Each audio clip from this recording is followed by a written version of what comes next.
அன்னையின் அரவணைப்பு. ஈராயிரம் ஆண்டுகளுக்கு முன் மானுட மகன் இயேசுவுக்கு கருவறை முதல் கல்லறை வரை கிடைத்த அந்த அரவணைப்பு, ஆம், அன்னை மரியாளின் அரவணைப்பு இன்றும் இயேசுவை தலையாய் கொண்ட இயேசுவின் திருவுடலாம் திருச்சபைக்கும் அந்த சபையின் உறுப்புக்களாம் நம் ஒவ்வொருவருக்கும் அன்னை தருகிறாள் அதே அரவணைப்பு.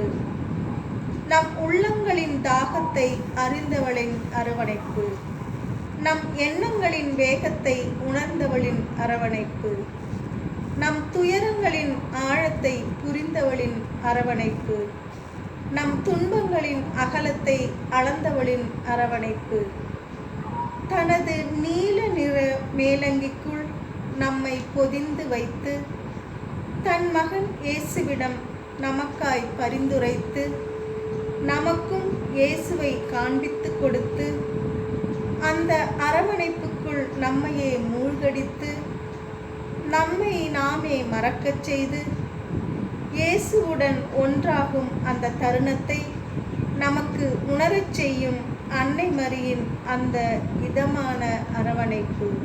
நன்றி.